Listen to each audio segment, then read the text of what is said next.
প্রায় আজকে 4 দিন ধরে কিন্তু হচ্ছে আমাদের আন্দোলনকারী শিক্ষার্থীরা তারা অনশন করে চলছে এবং একই সাথে বিক্ষোভ কর্মসূচি, অবরোধ কর্মসূচি প্রত্যেকটা জিনিস চলমান।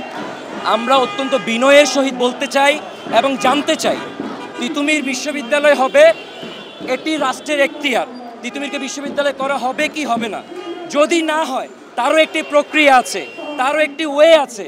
কিন্তু আমরা লক্ষ্য করলাম রাষ্ট্র এই বিষয়ে কোনো প্রকার কর্ণপাতই করলেন না এবং তিতুমিরকে অনেকটা ডোন্ট কেয়ার মনোভাব প্রদর্শন করলেন, যার কারণে আমরা বারবার কর্মসূচি দিয়েছি, শান্তিপূর্ণ কর্মসূচি দিয়েছি, কিন্তু প্রশাসন কর্ণপাত করেনি।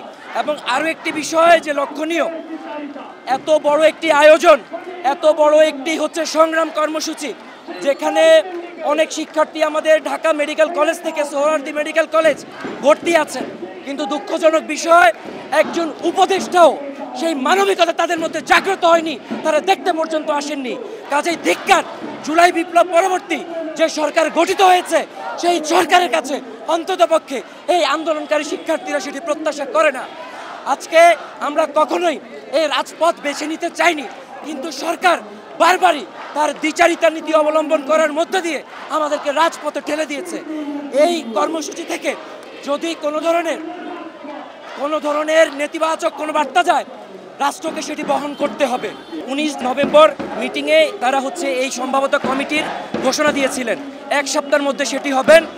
সেখানে নাহিদ সাহেব উপস্থিত ছিলেন, উপদেষ্টা নাহিদ সাহেব, তিনি তার ওয়াদা বরখেলাপ করেছেন।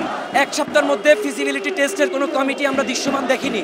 পরবর্তীতে আমরা যখন 2 তারিখে অর্থাৎ ডিসেম্বরের 2 তারিখে আমরা যখন একটি 24 ঘন্টার আলটিমেটাম দেই, তার প্রেক্ষিতে সেই আলটিমেটামের প্রেক্ষিতে পরের দিনই ফিজিবিলিটি টেস্টের একটি কাঠামো ঘোষণা করা হয়, কিন্তু সেখানেও আমরা শুভঙ্করের ফাঁকি দেখতে পাই।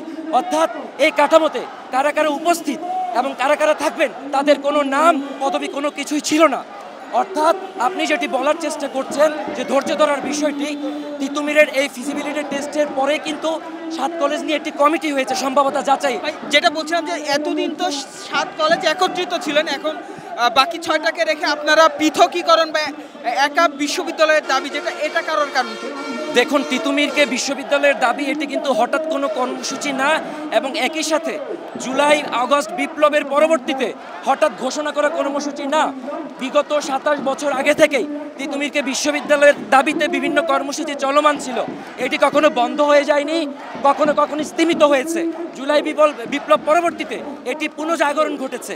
তো তারই ধারাবাহিকতায় যেহেতু ঢাকা মহানগর উত্তরে কোনো ধরনের পাবলিক বিশ্ববিদ্যালয় নেই, এবং যদি সমগ্র ঢাকার কথা বিবেচনা করেন সেক্ষেত্রে মাত্র সাধারণ বিশ্ববিদ্যালয় শুধুমাত্র 2টি, জগন্নাথ এবং ঢাকা বিশ্ববিদ্যালয়, আর বাকি যেগুলো রয়েছে সেগুলো কিন্তু বিশেষায়িত বিশ্ববিদ্যালয়। কাজেই ব্যাঙের ছাতার মতো বিশ্ববিদ্যালয়ে গজিয়ে উঠলে, পাবলিক বিশ্ববিদ্যালয়ে গজিয়ে উঠলে সেটি কোনো সমস্যা না। আমি যদি যৌক্তিক দাবিতে আমি যদি বিশ্ববিদ্যালয়ের দাবি তুলি, সেটি কেন সমস্যা হয়ে যাবে? আমরা তো বারবার বলছি, দাবি আমরা বললেই তিতুমিরকে বিশ্ববিদ্যালয় এখনই করে ফেলতে হবে, এটি আমাদের কর্মসূচি বা আমাদের ঘোষণা নয়, এটি একটি দীর্ঘ একটি প্রক্রিয়া। আমরা বলছি তিতুমিরকে বিশ্ববিদ্যালয় করার ক্ষেত্রে সরকারের পরিকল্পনা সেটি প্রজ্ঞাপন আকারে জারি করুক এবং কাজ শুরু হোক, 5 বছর লাগুক, 10 বছর লাগুক, কিন্তু যে প্রজ্ঞাপন জারি সেটি অন্তত শুরু হোক, সেটিই ছিল আমাদের অন্যতম দাবি। কিন্তু তারা যখন কোনো প্রকার কর্ণপাত করছিল না, অনেকটা আমাদেরকে ডোন্ট কেয়ার মনোভাব দেখাচ্ছে আমাদের বর্তমানে ছাত্র উপদেষ্টারা এবং আমাদের এই সরকার, বর্তমান রাষ্ট্র সে যিনি অধিষ্ঠিত আছেন, সেই প্রেক্ষিতে কিন্তু আমরা রাজপথে নামতে বাধ্য হয়েছি। এখনও সুযোগ আছে, এখনও সময় আছে। আমরা শিক্ষার্থী, আমরা আন্দোলনকারী, তবে আমরা নাশকতাকারী নয়। কাজেই সরকারকে বলবো বিষয়টি সুনজরে দ্রুত নিয়ে আসুন, অন্যথায় মার্চ টু সচিবালয় থেকে শুরু করে আমরা সামনে আরো কঠোর কর্মসূচি ঘোষণা করতে বাধ্য হব। খবরের কাগজ, নিখাত, নির্ভীক, নিরপেক্ষ।